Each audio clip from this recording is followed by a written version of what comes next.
अस्सलामुअलैकुम। मोहम्मद अज़हर सिद्दीक अपने programme political diaries के साथ हाजिर खिदमत है। आज का प्रोग्राम थोड़ा सा लेट हो गया दोस्त अहबाब के साथ, काफ़ी ज़्यादा वक्त जो कि मैं ना आज मेरा इरादा है मैनचेस्टर दोबारा वापस जाने का, और उसके बाद फिर दोबारा मंगल को यानी जो भी वापसी मेरी होगी लंदन फिर वापसी पे आऊँगा मैं, लेकिन कुछ 2 दिन मैं अपनी बेटी के साथ गुजारना चाहता हूँ। एक तो आपको पता है इमरान खान साहब लाहौर तशरीफ़ ले आए, बड़ी तकलीफ़ दे बात रही, लेकिन मैं तो बड़ा क्लियर था इस हवाले से कि रोक नहीं सकते, ये तो आवाम को बेवकूफ़ बनाने के लिए कोशिशें करते रहेंगे, और ये गवर्नमेंट का वतीरा है। इस गवर्नमेंट के पास रह गया बड़ी दफ़ा मैंने चैलेंज किया, मैंने इतना चैलेंज किया, हर चीज़ का मैंने चैलेंज किया है, इनके पास कोई जवाब नहीं है। कब तक आवाम को बेवकूफ़ बनाते रहेंगे, ये सोचने वाली बातें हैं। इमरान खान साहब का फ़कीदुल मसाल इस्तकबाल हुआ, और विजुअल्स बैकग्राउंड पे चल रहे हैं, आप देख रहे होंगे। और इसी तरह जब घर तशरीफ़ लाए तब इस्तकबाल हुआ। अवाम का इतना वालहाना जो प्यार है वो तो होना ही है लीडर से।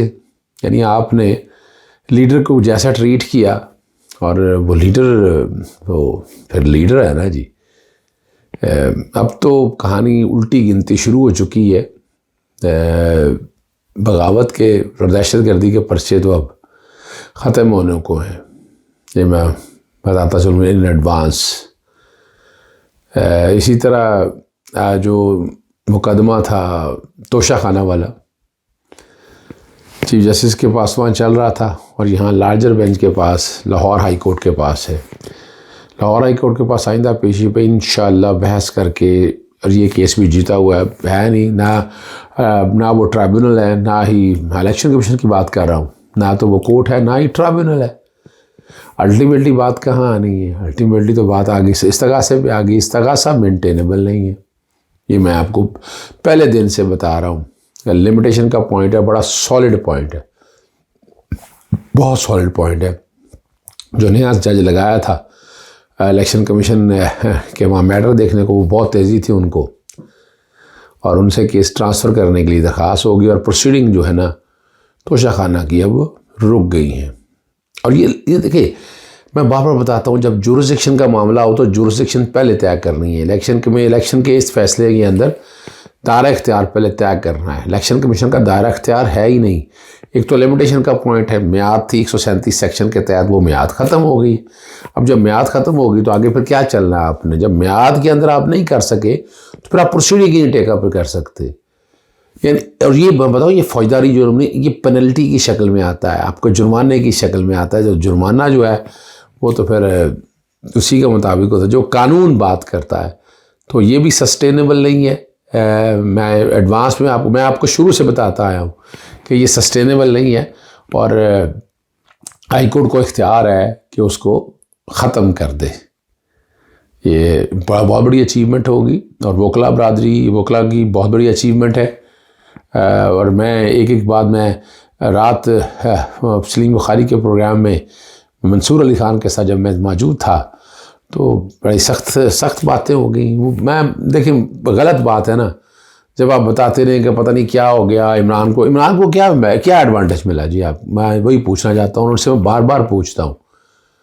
उतना पोर्शन, अच्छा चले मैं उतना पोर्शन चला देता हूँ। अच्छा मंसूर साहब, बहुत शुक्रिया। मैं अगर इख्तिसार के साथ कोशिश करूंगा आपकी सारे सवालों का जवाब दे दूं। पहली तो बात है, उम्मीद है कि जिस तरह मौलाना फजलुर रहमान 144 दफ़ा तोड़ते हुए सुप्रीम कोर्ट आएंगे या बाकी एहतजाज करेंगे, इनके खिलाफ भी उस तरह ही दहशतगर्दी के मुकदमे और नुक्से अमन अमा के हवाले से ये जो नॉर्मल पोजीशन होती है, क्योंकि 144 की वायलेशन है, उसी तरह पर्चे दर्ज होंगे। अब आते हैं बड़ी सीधी सी बात के ऊपर।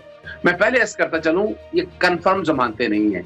ये जो बड़ा शोर गौगा डाला हुआ है, और ये मैं चैलेंज करता हूँ आपके इसके मुल्क के वजीर आजम का और ख्वाजा आसिफ का कि आ जाएं, इस पे आकर नाजरा कर लेते हैं इस बात के ऊपर कि ये जमानतें हैं क्या। ये है जमानत कबलस गिरफ्तारी, ये हर एक को मिलती है, ये इस्तेहकाक है, ये उसका हक है कि कोई ऐसा नहीं होता कि जो जमानत कबलस गिरफ्तारी लेने जाए उसको इनकार कर दिया जाए। प्रोटेक्टिव बेल जो लेने जाए उसको इनकार नहीं होता है, और प्रोटेक्टिव बेल जहां जहां लेनी हो वो ले सके। अब आते हैं आप जो बड़ा वजीर आजम, पता नहीं आइन और कानून आता है। एक मिनट इसी पॉइंट पे रहते हैं, अजहर साहब इसी पॉइंट पे रहते हैं। अच्छा साहब, एक मिनट जरा इस पॉइंट पे ही जरा जवाब दीजिएगा। सुप्रीम कोर्ट की जानिब से क्या कभी किसी के लिए कहा जा सकता है कि जनाब आपको हम रिहा कर रहे हैं, आप रिहा हैं, आपकी गिरफ्तारी गैर कानूनी थी, लेकिन रहेंगे आज आप हमारे पास उसी गेस्ट हाउस में जहां से आप तशरीफ लेकर आए थे? क्या ऐसी कोई मिसाल मौजूद है? जी बिल्कुल, इसमें परेशान होने की क्या जरूरत है, जरा समझ आएगा केस है क्या। इमरान खान साहब के खिलाफ एक करप्शन का वो करप्शन का केस जो कि नैब के कवानीन इन्होंने 1100 अरब के खत्म कर दिया। अब तो नैब ने ही कुछ नहीं किया, और नैब क्या केस मिसयूज ऑफ अथॉरिटी में पेक्यूलरी बेनिफिट लेना है, इसमें 1 रुपए का मैं वकालत छोड़ दूंगा, 1 टके का बेनिफिट इमरान खान को आया होगा। भाई ट्रस्ट चल रहा है, अपना 15 मिलियन पाउंड जो है वो सुप्रीम कोर्ट के पास पड़ा है, वो है ही कुछ नहीं है। अब आया है क्या, हुआ क्या? इमरान खान साहब जमानत कबल गिरफ्तारी के लिए इस्लामाबाद हाईकोर्ट आए। अब जब आप हाईकोर्ट में जमानत के लिए आ जाए, आपने बायोमेट्रिक कर रहे हैं, एक वारंट ऑफ अरेस्ट जो अभी सर्विस ही नहीं कराया, और ये नैब ने मान भी लिया, जाके कहा पहले पकड़ लिया। अजहर साहब मेरे ख्याल में अजहर साहब आप मेरे ख्याल में केस के मेरिट्स के ऊपर आ रहे हैं। मैं केस के मेरिट्स पे नहीं जा रहा सर, मैं उसको डिस्कस ही नहीं कर रहा इस वक्त। मैं सिर्फ इस प्रेसिडेंट की बात कर रहा हूं कि सुप्रीम कोर्ट अगर किसी को रिहा कर दे, उसके बाद तो इमरान खान साहब का राइट है ना, वो बनी गाला जाए, लाहौर जाए, अगर he is a free person now. लेकिन इसके बावजूद सुप्रीम कोर्ट की जानिब से क्यों कहा गया कि जनाब आप आज उसी गेस्ट हाउस में हमारे मेहमान बन के रहेंगे? ऐसा प्रेसिडेंट मौजूद है? मैं उसकी वजह बता देता हूँ। ये इमरान खान के खिलाफ फैसला था। यूं कैसे खिलाफ था कि इमरान खान साहब को जो इस्लामाबाद हाईकोर्ट ने कहा कि उनकी गिरफ्तारी कानूनी है, वो सेट असाइड कर दिया। जब गैर कानूनी गिरफ्तारी आ गई तो उसके ऊपर जो रिमांड दिया था वो भी खत्म हो गया। पोजीशन ये आई कि इमरान खान साहब जमानत कबल गिरफ्तारी कराने आए थे इस्लामाबाद हाईकोर्ट में, मामला वापस इस्लामाबाद हाईकोर्ट में। अगर यानी कोई मुलजम वहां से भाग ना जाए तो इस्लामाबाद सुप्रीम कोर्ट ने यह पाबंदी दी कि आप वहां पर जाकर पहले हाईकोर्ट के सामने पेश हो, क्योंकि हाईकोर्ट ने जमानत कबल गिरफ्तारी आपको देनी है, ये उनका राइट है, कोई एक्स्ट्रा ऑर्डिनरी रिलीफ नहीं है। हमने पता नहीं बात का पतंगड़ बनाया हुआ है। और दूसरी बात क्या है कि इमरान खान साहब की जान को खतरा है, और ये जो मेहमान भी बनाया है, जो आपके मुताबिक है, वो वहीं पर है जहां पर वो पहले ठहरे हुए थे। उन्हें किसी ऐसी जगह पर लेकर नहीं गए। आगे सर पॉइंट आगे, इस पे मैं कमेंट ले लूं सर, मैं इस पे कमेंट ले लूं। सलीम बुखारी साहब, ये अजहर साहब की आपने गुफ्तगू सुनी, वो कह रहे हैं कि एक्चुअली सुप्रीम कोर्ट का फैसला तो इमरान खान साहब के खिलाफ आया था कि उनको जाने भी नहीं दिया। तो अगर ऐसी बात है और वाकई सुप्रीम कोर्ट ने ऐसा फैसला दिया, तो फिर मरियम नवाज चीफ जस्टिस के बारे में ऐसे रिमार्क्स क्यों दे रही हैं? और अगर ये प्रेसिडेंट बन जाएगा कि मौजूदा सिटिंग हुकूमत ही सुप्रीम कोर्ट के बाहर जाके एहतजाज करना शुरू कर देगी, तो ये सिस्टम आगे किस तरह चलेगा? सलीम साहब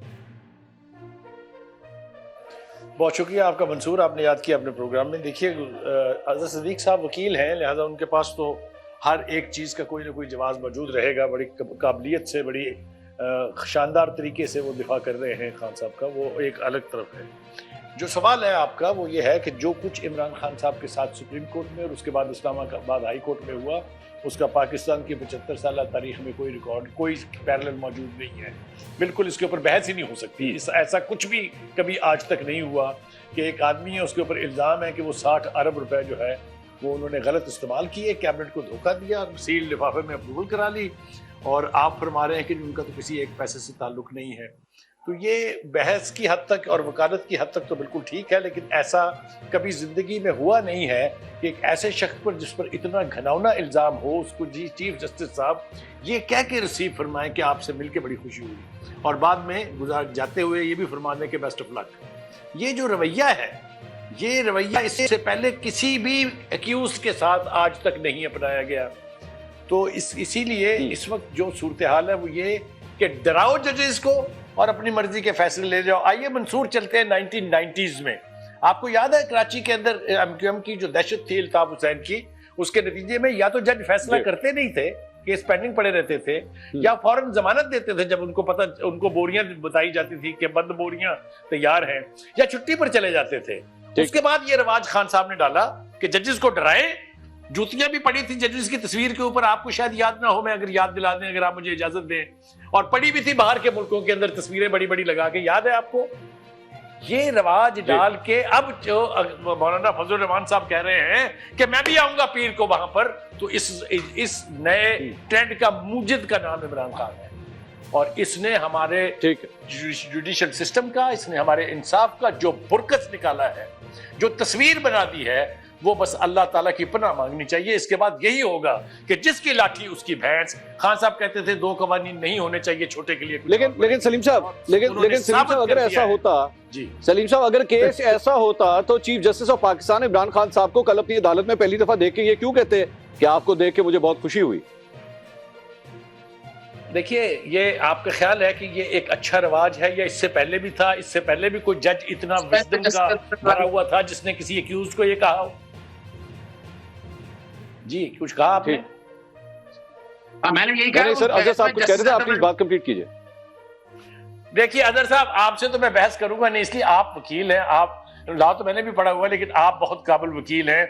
हम तो बात कर रहे हैं जनरल टर्म्स के अंदर के जो मंजरनामा इस वक्त बन रहा है वो कानून के एतबार से, वो आइन के एतबार से, वो जस्टिस के एतबार से, जस्टिस की डिस्पेंसेशन के एतबार से कोई आसन इकदाम नहीं है। इसको बस यहीं तक रहने दें। और इसमें अगर आप बहस में पढ़ेंगे तो मैं करूंगा बहस आपके साथ कि कोई पैरेलल नहीं है पाकिस्तान की हिस्ट्री में इसका।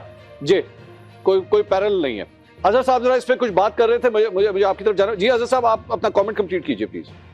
मैं वजह ये है कि अब सलीम बुखारी साहब यकीनन कोई अच्छा कानून पढ़ा होगा, कोई अच्छा उस्ताद भी मिलना चाहिए ना, कानून आना भी चाहिए, सिर्फ खाली जुबानी कलामी बातों से नहीं है। इसमें फुल बेंच था, लार्जर बेंच था, जस्टिस अख्तर बिन अला साहब भी बैठे हुए आप भी यही जिनके बारे में पढ़ा। आप भी यही कर रहे हैं। आपने भी कोई कानून नहीं पढ़ा हुआ है जी, आपने भी कोई फतवे जारी ना करें। आप बात का जवाब दें, फतवे ना जारी करें प्लीज। मैं आपके फतवे नहीं सुनूंगा। पूछिए ना। नहीं, आप फतवे ना सुनाएं। मैंने कानून पढ़ा कि नहीं पढ़ा, छोड़ दें उसको। जी, हमजा शरीफ घर बैठा हुआ था, उसको घर बैठे प्रोटेक्टिव बेल मिली थी। इसहाकडार मुल्क से बाहर था, उसको प्रोटेक्टिव बेल मिली थी। सलमान शहबाज करप्शन के इतने बड़े बड़े लोथरे थे उनके ऊपर, उसको जमानतें मिली थी। यानी क्या बात हम कर रहे हैं वो बात करें। लेकिन अजहर साहब, आप लोगों ने उस पर एतराज किया था। अजहर साहब, आप लोगों ने कहा था वो गलत है, वो जो कुछ भी हुआ है वो गलत है। कच्ची जमानत है, ये जमानत कंफर्म नहीं है। क्यों कंफ्यूज कर रहे हैं इस बात को? मैं चैलेंज कर रहा हूं इस बात को कि कोई दहशतगर्द भी अगर आए कच्ची जमानत लेने के लिए, उसको जमानत मिलती है।